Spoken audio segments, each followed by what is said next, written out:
गिनती बाब 8। और खुदावंद ने मूसा से कहा कि हारून से कह, जब तू चरागों को रोशन करे तो सातों चरागों की रोशनी शमादान के सामने हो। चुनाचा हारून ने ऐसा ही किया। उसने चरागों को इस तरह जलाया कि शमादान के सामने रोशनी पड़े, जैसा खुदावंद ने मूसा को हुक्म दिया था। और शमादान की बनावट ऐसी थी कि वो पाया से लेकर फूलों तक घड़े हुए सोने का बना हुआ था।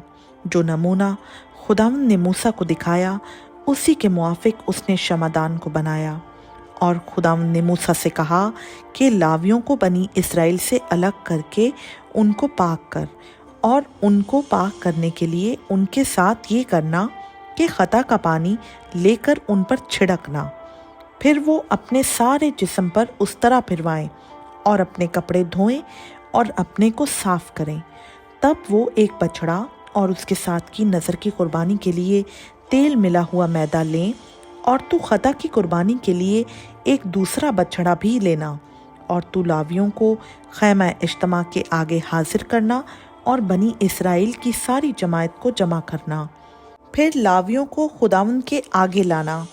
तब बनी इसराइल अपने अपने हाथ लावियों पर रखें, और हारून लावियों को बनी इसराइल की तरफ से हिलाने की कुर्बानी के लिए खुदावंद के हजूर गुजराने, ताकि वो खुदावंद की खिदमत करने पर रहें।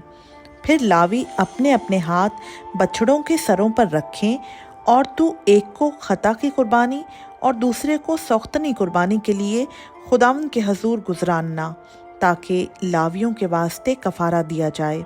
फिर तू लावियों को हारून और उसके बेटों के आगे खड़ा करना, और उनको हिलाने की कुर्बानी के लिए खुदावंद के हजूर गुजराना। यूं तू लावियों को बनी इसराइल से अलग करना, और लावी मेरे ही ठहरेंगे। इसके बाद लावी खैमा इज्तिमा की खिदमत के लिए अंदर आया करें। सो तू उनको पाक कर और हिलाने की कुर्बानी के लिए उनको गुजरान, इसलिए कि वो सब के सब बनी इसराइल में से मुझे बिल्कुल दे दिए गए हैं, क्योंकि मैंने इन्हीं को उन सबों के बदले जो इसराइलियों में पहलोटी के बच्चे हैं अपने वास्ते ले लिया है। इसलिए कि बनी इसराइल के सब पहलोटे, क्या इंसान क्या हैवान, मेरे हैं। मैंने जिस दिन मुल्क मिस्र के पहलोटों को मारा, उसी दिन उनको अपने लिए मुकद्दस किया।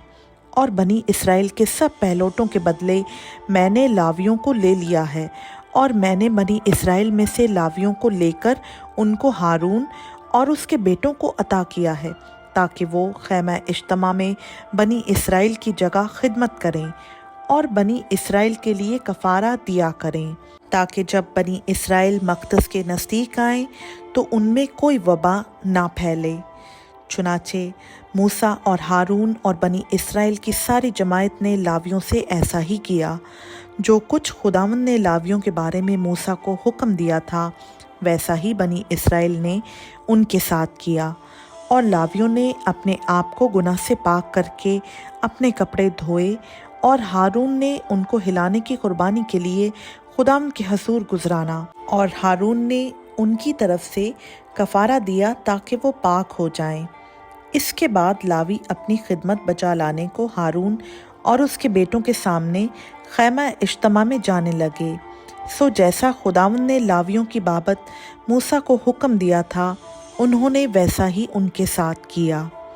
फिर खुदावंद ने मूसा से कहा, लावियों के मुतल्लिक जो बात है वो ये है कि 25 बरस से लेकर उससे ऊपर की उम्र में वो खैमा इज्तिमा की खिदमत के काम के लिए अंदर हाजिर हुआ करें, और जब 50 बरस के हों तो फिर उस काम के लिए ना आएं और ना खिदमत करें, बल्कि खैमा इज्तिमा में अपने भाइयों के साथ निगहबानी के काम में मशगूल हों और कोई खिदमत ना करें। लावियों को जो जो काम सौंपे जाएं, उनके मुतल्लिक तू उनसे ऐसा ही करना। खुदावंद का पाक कलाम का पढ़ा, सुना, समझा और कबूल किया जाना हम सबों के लिए बाइस से बरकत हो। आमीन।